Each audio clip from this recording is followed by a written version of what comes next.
everybody. Well, this has been my first small cruise ship in a long time. And would I do it again?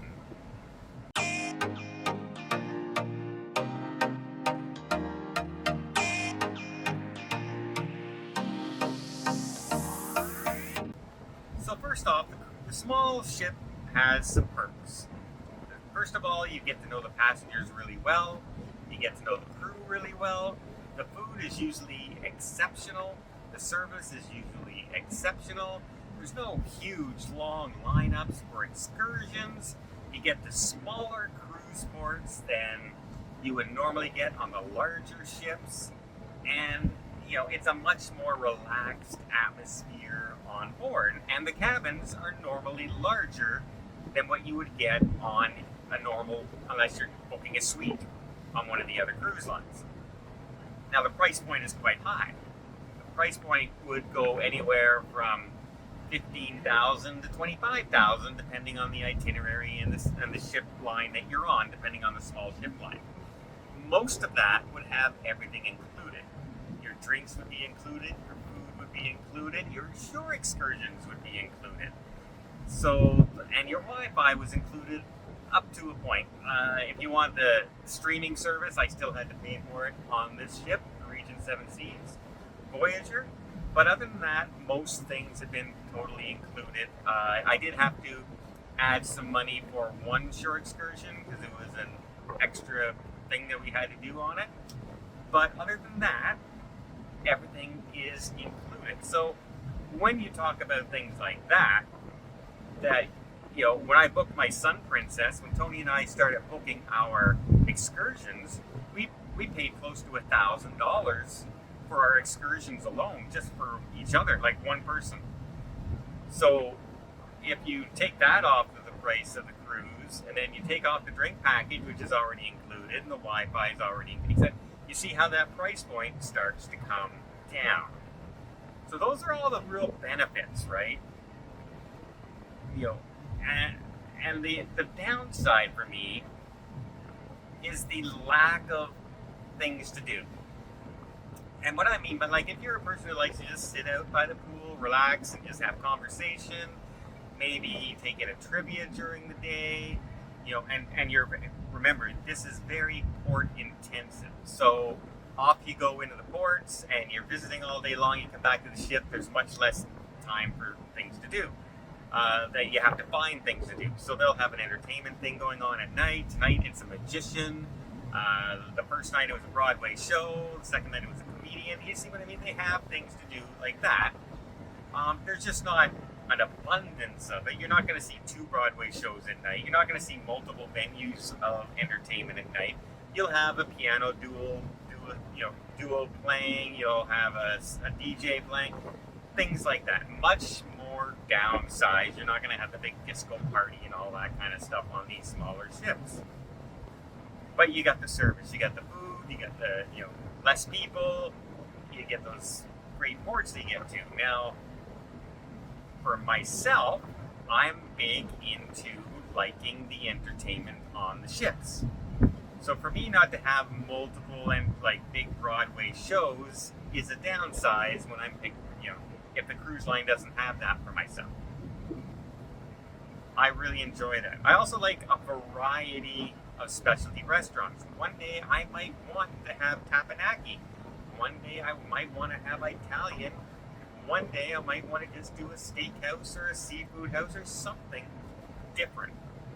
I also want to have availability of a buffet all day, basically. I want to be able to go at any time I want.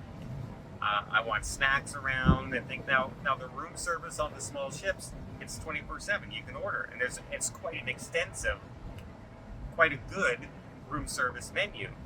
But sometimes you just feel like walking over to the buffet, grabbing a couple pieces of pastry onto your plate, and go back to your room or head off and do something else. You can't do that as much on this ship. There's not as many places that you can go and do those kind of things. Also, I find myself kind of missing the crowd. Surprisingly, I kind of find myself when I'm in a venue that I'm watching a big show, like when we were on the Icon and we were watching Wizard of Oz, you could feel the excitement in the room. You could feel everyone getting excited for the songs and anticipation, and everyone just coming to a huge thunderous applause at the end of a great song and a great number. You don't quite get that on the small ship. They'll have a dance number and everything, and then it'll be kind of like a couple of woos and a couple nice applauses, but nothing huge going around, like not that big, huge auditorium standing ovation kind of thing that I'm used to on the big ships. And that's what I mean by also the game shows, like the game shows that you're watching on the ships. The Yes No Game Show. When we go to Yes No Game Show, it's standing room only most of the time. And people get right into that. So much so that they're like, yeah, oh, they goofed up. They said no. And then they know it before the announcers and the hosts know it. And you hear the boo or oh in the audience. You hear this, and it just becomes more entertaining when you have a big audience around you. Ask the professional sports teams when they had to play in front of empty stadiums how it felt compared to when they get to play in home field with a home crowd cheering them on. It's that kind of feel to me. When we're on the smaller ship, it's much more laid back, much more low key, and I kind of miss the big excitement sometimes. Now, I don't care if there's water slides. I've rarely been on a water slide in the past 10 years. I don't need that. I don't need the flow rider. I don't need the water skis. I don't need to go skydiving there. I don't need any of that. So the small ships are perfect for that kind of stuff. But I do miss, the excitement of the big shows on board and the multiple choices of where to go eat. Even if it costs me more to eat there, that's one thing, that's fine. But you got to remember, the smaller ships are going to be more expensive as well. So there is a balancing act to be done, and there's a place for both. Also, the captain makes this announcement every single day. He goes, for the romantics among you, the sunset will be at 6:49 this evening, etc. Yeah, that's because almost every single person on board is a couple. And so as a single traveler, I kind of have, that might not be the best place for me too often. So that's a drawback as a single cruiser that I'm having on the small ships as well. And I imagine that goes pretty much standard for these types of cruise lines, be it Saga Cruise Lines, Regent, Silver Sea, etc. There will be mostly couples on board and friends and families on board. So as a guy who normally just cruises by myself,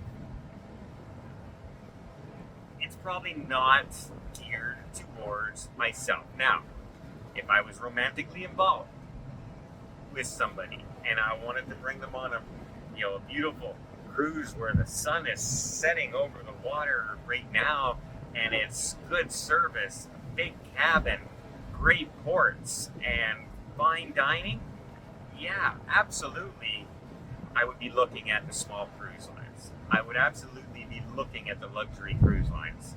Because if you want to get a cabin the size of mine that includes a bathtub and a separate shower, everything included, including shore excursions and everything, well then you're looking at a minimum an entry class suite on all the other cruise lines, plus buying the perks package, etc. And then when you pay for your excursions and everything besides that, by the time you add all that up, you're pretty much at the exact same rate as the small cruise line luxury 5-star ships are. So, will there be future small cruises involved in my future? Possibly. Will there be one next week? No. As I said, I'm a single solo guy. This price range is a little high for me to jump on by myself because I can stay in a smaller cabin. I don't drink, So I don't need to buy the drink package, and I basically just need the buffet, and I'm a happy camper. So for now, the other cruise lines like Royal, Norwegian, Princess, Carnival, Holland America, MSC, those are geared into my cruising right now. Does that mean I'll never jump on these ships again? No, because they had an absolutely great product. It just might not be for that single guy cruiser. At least not yet.